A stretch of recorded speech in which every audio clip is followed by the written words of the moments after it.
bilhões de anos atrás, em algum lugar próximo, uma estrela acaba de explodir. Esse é o início de toda a nossa história.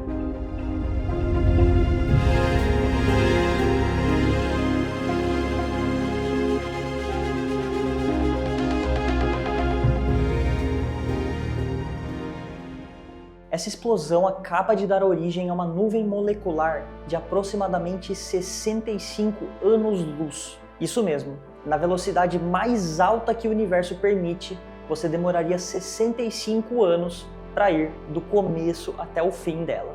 Ao viajar ao longo dessa nuvem estelar, algumas regiões chamam bastante a sua atenção, regiões mais densas. Uma delas em especial chama muito a sua atenção. Você para observá-la e olha só, você estava lá no momento certo. Essa nuvem acaba de colapsar. Esse colapso, apesar de não parecer muita coisa, é muito importante, porque ele simboliza o nascimento de um embrião estelar, um estágio anterior ao nascimento real de uma estrela. Algo muito interessante que você consegue observar é que ao redor dessa protoestrela, a matéria gira e gira violentamente. Tudo isso vai formando um disco. Será que isso vai ser importante no futuro? Voltando àquela região extremamente densa, conforme o tempo vai passando, as coisas vão ficando cada vez mais extremas. Quando a temperatura no núcleo dessa nuvem chega a 10 milhões de graus Celsius, os átomos começam a colidir com eles mesmos, começando um processo chamado de fusão nuclear. E é a partir desse momento que nós conseguimos decretar oficialmente o nascimento do Sol.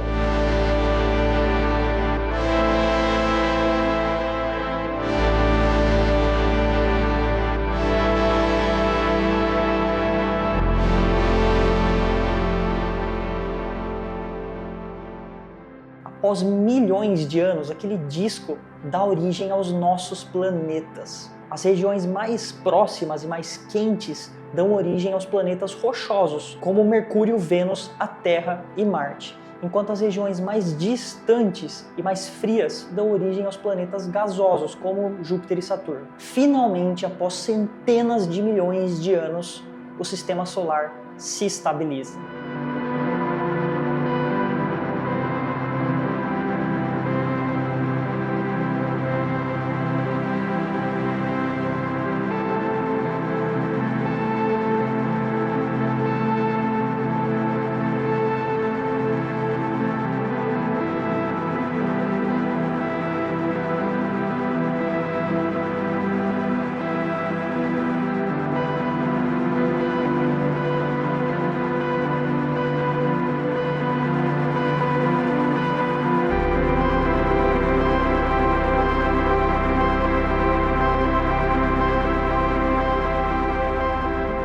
Agora que nós chegamos a um panorama próximo ao que nós temos hoje em dia, vamos entender a dinâmica do Sol.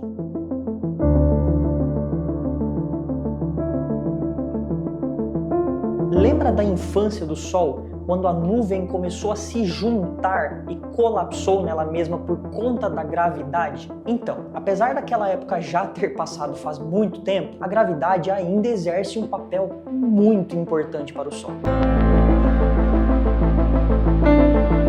Essa força tende a puxar a matéria contra ela mesma. Imagina que aqui na Terra, com a massa pífia que nós temos comparado a uma estrela, quando nós pulamos, a gravidade da Terra nos puxa para baixo. É isso que faz a gente cair. Se a gravidade tem esse efeito conosco em relação à Terra, imagina o que ela faz com o Sol. Essa força tenta a todo instante colapsar o Sol nele mesmo.